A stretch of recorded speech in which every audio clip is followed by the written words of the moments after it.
Consider the weight of a single swan feather, hollow and light, floating through the stillness of a medieval scriptorium. For centuries, this natural vessel was the primary bridge between the human mind and the permanent record. As the demands of bureaucracy and literature grew, the simple quill began to transform into something more permanent and ergonomically structured. The transition from the whole feather to the specialized pen holder marks a pivotal shift in how we interact with the written word.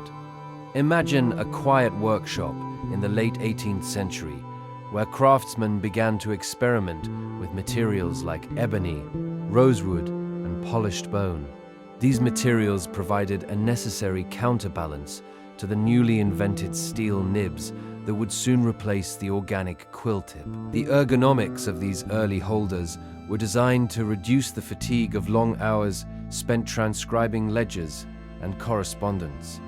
A well-balanced holder rests in the gentle crook of the hand, requiring only the slightest pressure to guide it across the parchment. Some holders featured a subtle taper, widening where the fingers grip the shaft to prevent slipping during long sessions. This ergonomic flair allowed the writer to maintain a light, airy grip, preserving the flow of the script without tension. Silver and gold were often used for the ferrules, the small metal rings that hold the nib securely in place. The cold touch of the metal contrasts with the warmth of the wooden handle, providing a steady sensory anchor for the writer. In the Victorian era, the design of pen holders became increasingly ornate, yet functionality remained at the core of their construction.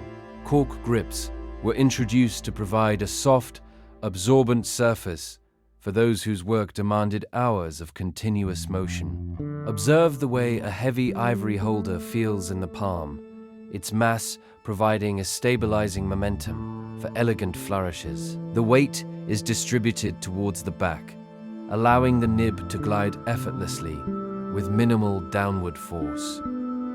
Cedar wood was a popular choice for everyday holders due to its light weight and pleasant, faint aroma that lingers in the air. It is a wood that breathes, slowly adapting to the temperature of the writer's hand over years of dedicated use. The oblique pen holder represents a masterclass in functional design, specifically engineered for the demands of Spencerian script. Its offset brass flange allows the nib to meet the paper at a precise angle, reducing the snagging of the sharp metal point. Using an oblique holder requires a different kind of mindfulness, a rhythmic alignment of the hand and the page. It transforms the act of writing into a steady, meditative dance of light and shadow on the paper. Throughout the 19th century, porcelain holders appeared, offering a smooth, cool surface that felt like polished stone. While fragile, they offered a unique tactile experience that many found conducive to focused, quiet labor. The internal mechanics of the ferrules evolved to accommodate different nib sizes, ensuring a tight fit that prevented ink from splattering. This precision engineering was the quiet foundation upon which much of the world's history was recorded. As the night deepens, we can appreciate the silent legacy of these discarded tools. Each curve of the wood and polish of the silver was a deliberate choice made to harmonize the hand with the ink. The gentle scratching of a nib against paper is a sound that has echoed through the halls of history for centuries. It is a steady, predictable rhythm that leads the mind toward a state of calm and natural rest. Rest your mind now on the image of a well-worn holder, its finish softened by decades of human touch. The history of the pen is a history of connection, reaching out across time to leave a lasting mark in the silence.